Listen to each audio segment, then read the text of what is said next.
Cube है, 1 का हम चाहे क्यूब ले लें, स्क्वायर ले लें, 2 टाइम ले लें, 3 टाइम हम ले सकते हैं। तो यहाँ पे मैंने इसके नीचे इसका क्यूब का फार्मूला लगाया है। एक्स का क्यूब ले लिया है, -1 का क्यूब ले लिया है। इसका फार्मूला क्या था, a माइनस बी और दूसरी ब्रैकेट में a square plus ab plus B square. अब हम एक्स क्यूब -1 क्यूब का फार्मूला खोलते हैं तो हमारे पास फर्स्ट ब्रैकेट में आएगा x-1 और दूसरी ब्रैकेट में क्या आ जाएगा x स्क्वायर प्लस x को 1 से मल्टीप्लाई करेंगे तो x ही आएगा प्लस 1 का स्क्वायर, लेकिन स्क्वायर इसके ऊपर नहीं लिखना। ये हमारा फार्मूला खुल गया। नेक्स्ट क्वेश्चन था x square plus x plus 1 जो वैल्यू दी हुई थी। अब इसमें देखें कोई चीज़ कॉमन नहीं है, हम इसके फैक्टर नहीं बना सकते, हम इसमें से कॉमन नहीं ले सकते, तो ये इसका एज इट आंसर ही रहेगा। यही इसका क्वेश्चन ही इसका आंसर भी है। अब हम वैल्यूज लिख लेते हैं। x क्यूब -1 इसका हमारे पास आंसर क्या आया था x-1 और दूसरी ब्रैकेट में आया था x square plus x plus 1। नीचे वाला वैसे ही वैल्यू लिख के उसकी भी जो आंसर था वैसे ही उसके साथ लिख देते हैं। कॉमन इन दोनों में देखें यही चीज़, यही पार्ट इन दोनों में कॉमन आ रहा है, तो हमारा यही HCF है। क्वेश्चन नंबर 4 सोल्व कर लेते हैं। अब हम क्वेश्चन नंबर 4 है हमारे पास a cube plus 2a square minus 3a। अब इसमें से आप देख लें क्या चीज़ कॉमन निकल रही है, फैक्टर बन रहे हैं, क्या है। अब a क्यूब है, दूसरी वैल्यू में स्क्वायर है और a भी है हमारे पास थर्ड वैल्यू में, तो a इसका मतलब है हम कॉमन निकाल सकते हैं। तो हमने a बाहर कॉमन ले लिया है, a स्क्वायर अंदर रह गया प्लस 2a माइनस 3।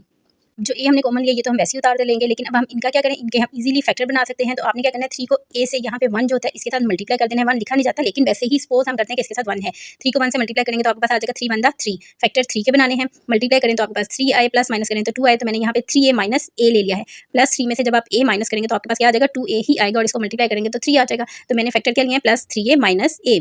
अब इन दोनों में से कॉमन देख लेते हैं क्या है। a कॉमन निकल रहा है, बाहर लगा दें, अंदर आपके ब्रैकेट में a प्लस 3 बच जाएगा। यहाँ पे कॉमन -1 निकल रहा है, -1 ले लें, माइनस की वजह से अंदर वाली वैल्यू का निशान चेंज हो जाएगा। ठीक है, प्लस में आ गया, a प्लस 3 आपके पास आ गया।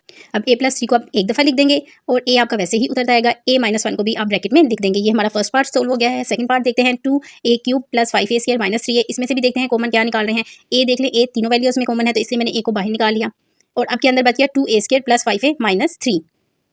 इसके भी फैक्टर बना लें। अब ऐसे ही यहाँ पे 2 को 3 से मल्टीप्लाई कर दें तो आपके पास क्या आ जाएगा 6। अब आपको मिड फैक्टर के लिए वो रकमें 2 चाहिए जिनको आप आपस में मल्टीप्लाई करें तो 6 आए, प्लस माइनस करें तो आपके पास 5 आए। तो मैंने 6a और -1 लिया है। 1 लिखते नहीं है साथ, सिर्फ सपोज हम कर लेते हैं कि इसके साथ 1 है। अब 6a में से आप 1 माइनस करेंगे तो आपके पास 5a बच जाएगा। मिड ब्रेक जब आप लिखते हैं तो इसमें जो बड़ी वैल्यू होती है वो स्टार्ट में लिखा करें। जैसे मैंने 6 से स्टार्ट में लिखा है, इस तरह जो आपकी साइन की मिस्टेक है वो कम हो जाती है।